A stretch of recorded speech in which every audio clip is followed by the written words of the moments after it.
So the stress mastery guide. Ultimately, this is gonna just as promised. It's gonna help you shrink your amygdala. It's gonna help you achieve more in business. It's gonna help you channel your behavior more intentionally. It's gonna help you have more self control. And I'm going to attach this entire document right below this video, right below this Loom or wherever you're watching this. So you're gonna have access to the document. But I just wanted to give you some context before we kind of dive into both the exercise and I also wanted to give you an overall structure, not just the exercise to kind of help you improve a component, but also help you kind of formulate a plan, a almost a war map to changing your brain and changing the kind of neuroplasticity that has happened, so that you can create a personality and a brain activity that really fits with your new goals and kind of like what's needed from you now, the kind of traits that are going to be useful. Because as we kind of dive in here, you're going to see that that's critical to kind of get right, right? So what this is going to allow you to do is both achieve more in business. It's going to allow you to improve your health. You're going to be sleeping better. You're going to also be more disciplined, more motivated, more driven by positive emotions. Is going to allow for developing skills such as emotional intelligence, even other cognitive elements like verbal fluency or cognitive flexibility. There's lots of different changes depending on the size of your amygdala. So um, some hints here as to the mechanisms. I also attached some references below. If you haven't seen the post that this is connected to, or at least kind of the explanation of why this guide is critical, you can feel free to read through this. Ultimately, the size of your amygdala is going to influence a lot of elements about your performance, about your well being, everything from procrastination, fear, anxiety, your ability to focus, even your memory. As the amygdala grows, your hippocampus, for example, shrinks. And people with disorders, whether that be depression, anxiety, panic attacks, PTSD, we've also seen that connectivity between their prefrontal cortex and their amygdala is less. And so, what this guide is going to help you do is to design a plan and give you some exercises that will help you to reconnect that ability to regulate yourself and influence the amygdala through rational thought. Which, as soon as you lose that ability, there's definitely a tipping point and kind of a spiral of almost behaving in ways that is completely not aligned with your intentions. And this is where you get to irrational levels of procrastination, even cognitive changes that make it difficult to complete high quality work and really get ahead. So, and even will even influence your motivation and other things. So, you're going to be able to read through this. Ultimately, there's kind of two different states that we're going to be helping you to develop. There's the approach network. This is the type of mode that is optimal for performing. This is where you are highly motivated by rewards rather than highly aversive to dangers.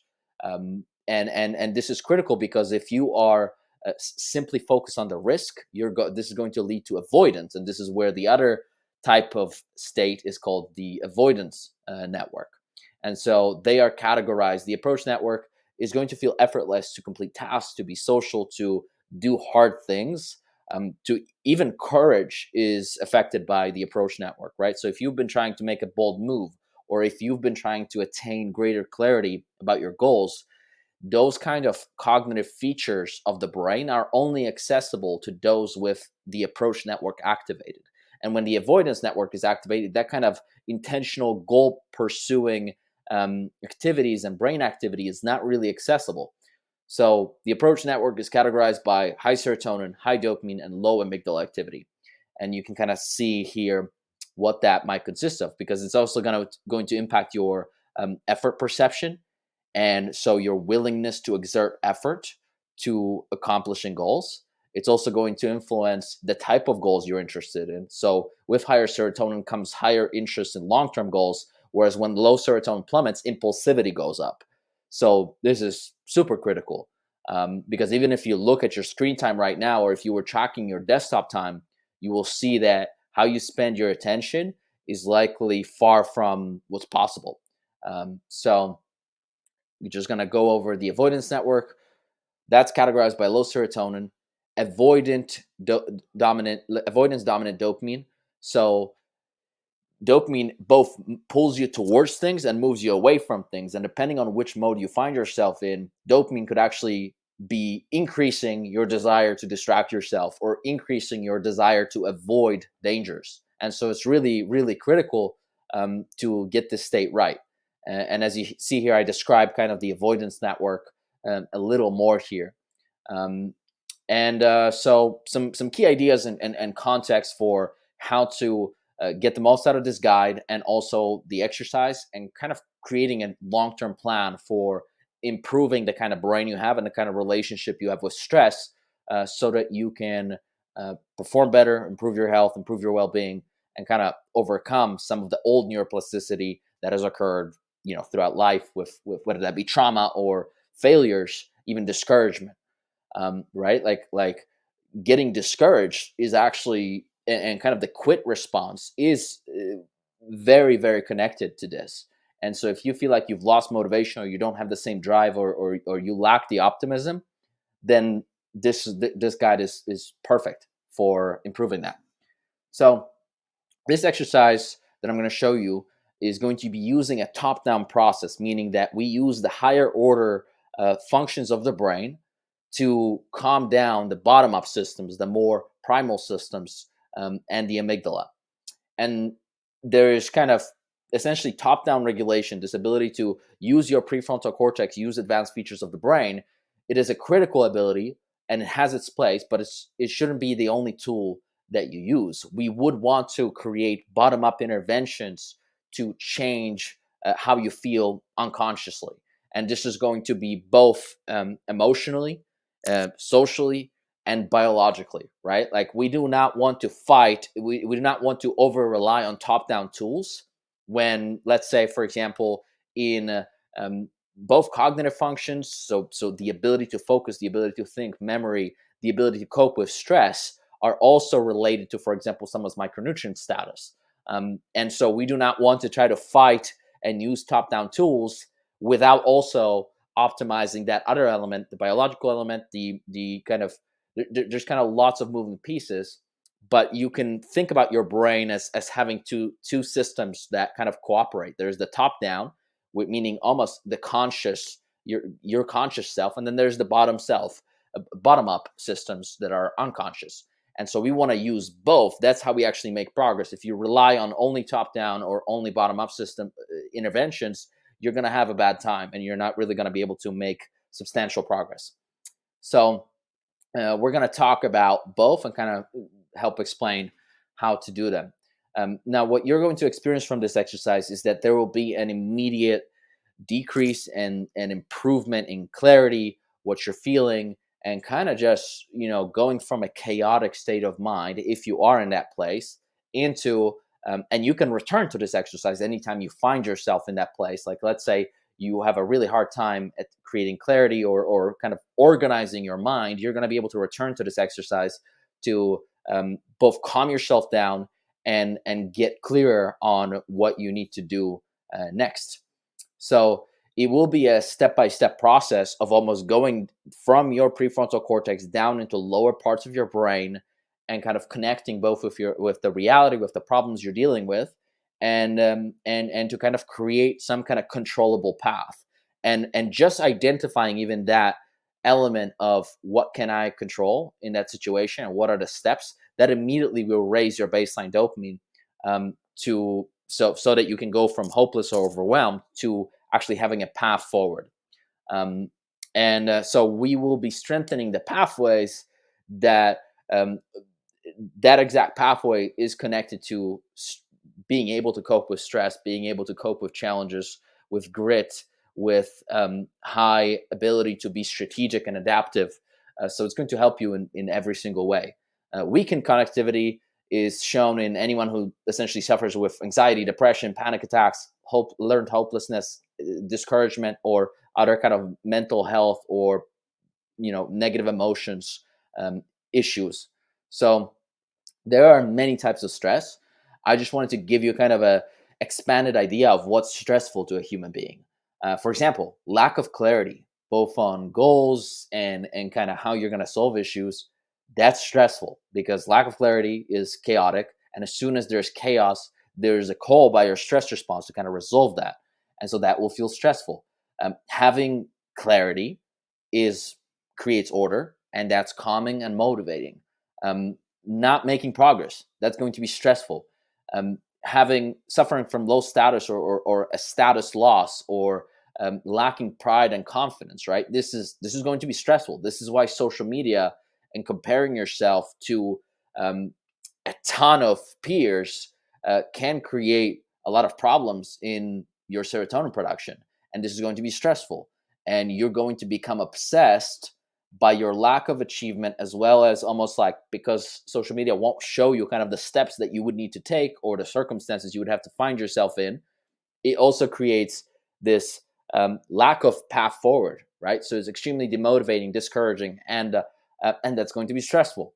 So as you see, your emotions are regulated by informational context, and kind of like I talked about, if you don't have if you can't find a controllable element, controllable variable that you can change, that's going to be stressful and discouraging.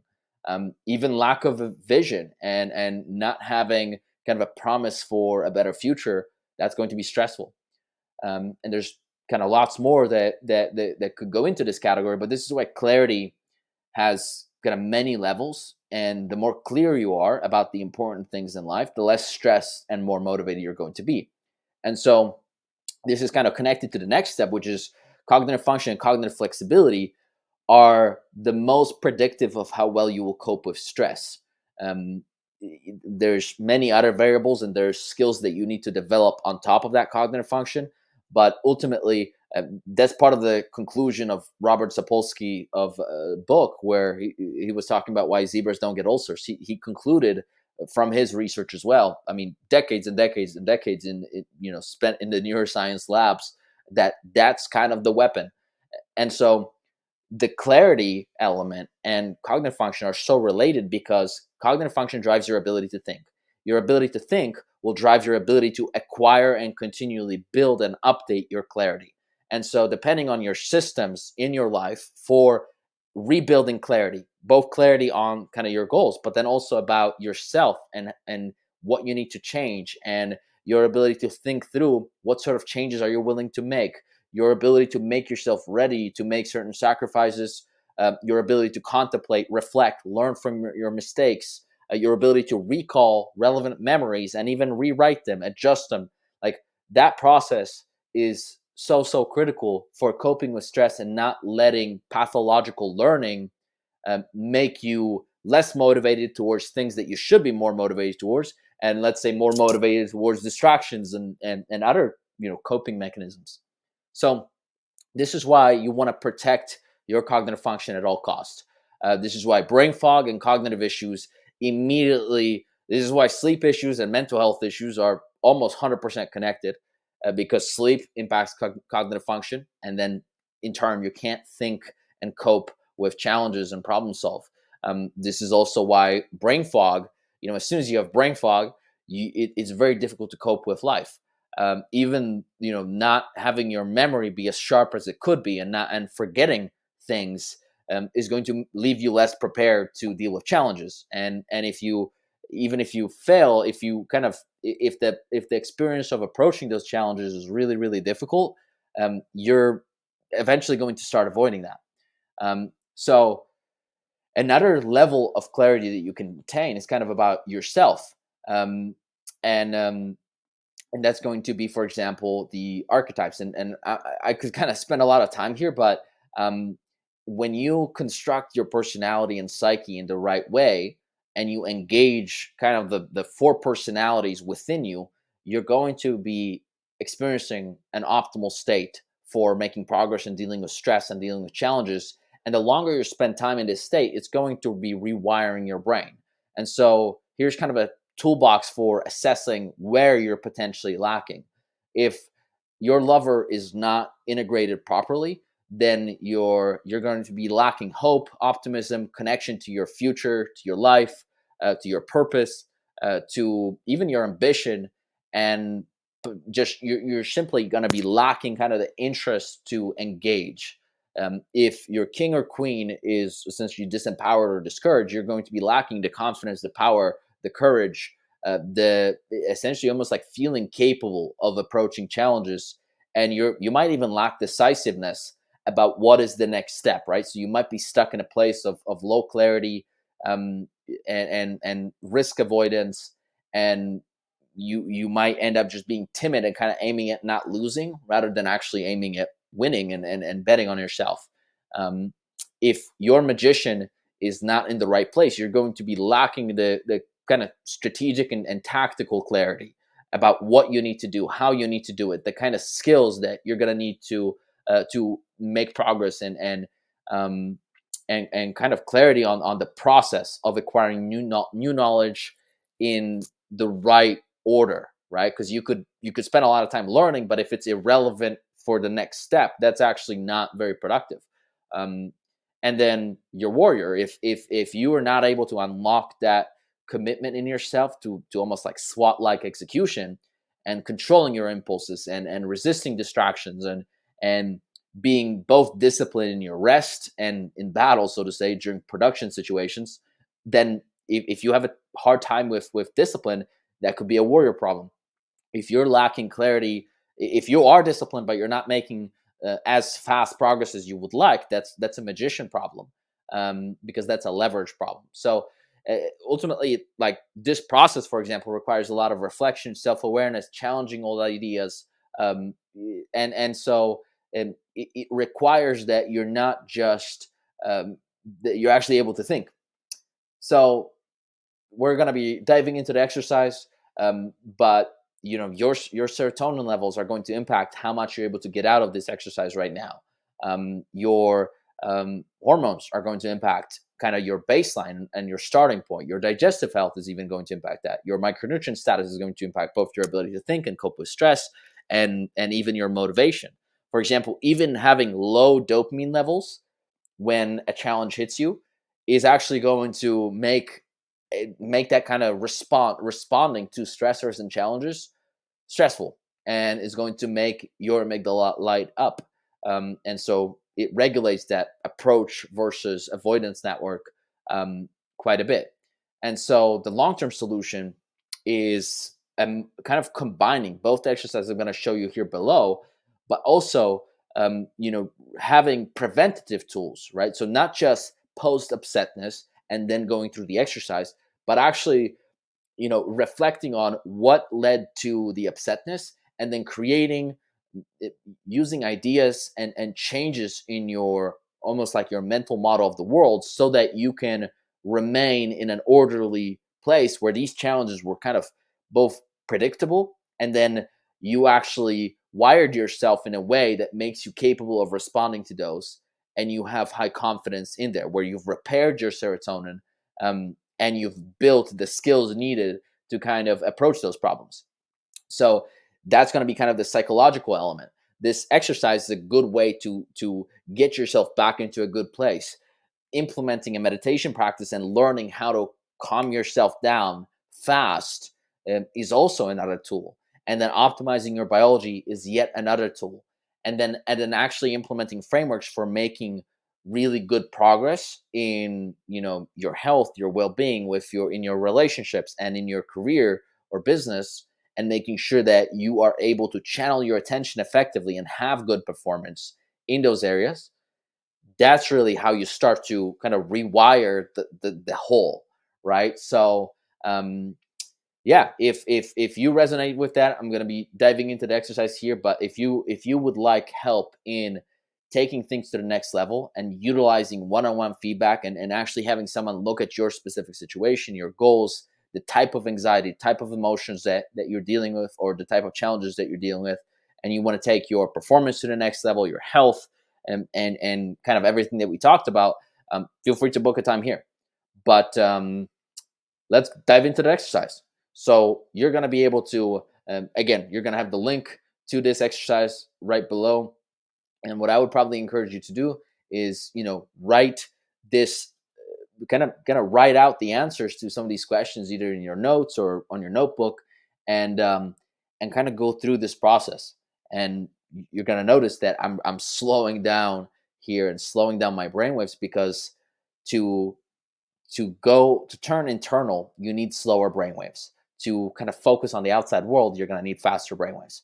But as soon as your brainwaves slow down, you're going to start to kind of tune in, and the quality of the answers that you're going to be able to get is going to be dependent on your level of self-awareness, which can, for example, be tracked down by the insula. So if the larger someone's insula, the better they are at self-scanning both their body and their emotions. And what we've seen is that when someone's been through a lot of trauma, they often lose that ability, and that impacts their ability to lead, their ability to change, and kind of be aware of their own weaknesses and their constraints on progress. So this is going to start strengthening that muscle of self-awareness.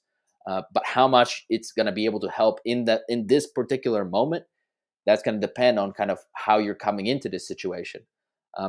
But yeah, I think you're going to find it really, really valuable. And anytime you feel like you're confused about how you feel, this is really going to help you, and what you feel, even, right, and why you're doing what you're doing, because that's really, when you lose track of what you feel, you're going to start behaving in a way that you don't know why you're behaving. And so this is a really critical tool for developing that awareness. And also in the exercise, questions kind of further along, you start with self-awareness, but then you start to really analyze and dive deeper into how your brain works. And then eventually you're able to wire in a new path forward to kind of help you just align yourself and create a strategy and the next steps that are going to help you out. So, yeah, I mean, the best next steps after doing that exercise, I would 100% encourage you to get one-on-one feedback from me, where we can dive into and kind of analyze your individual situation. I can look at your strategy. I can look at what's been happening on the execution level and kind of what challenges you've been diving into. We can look at your goals and really map out what would you need to do, and how would you need to change to really accomplish way beyond what you've been able to do before. So again, link is right here. And Yeah, look forward to speaking with you, and I hope you will find this exercise very valuable. I also have some references here that you can kind of dive into and click around with. But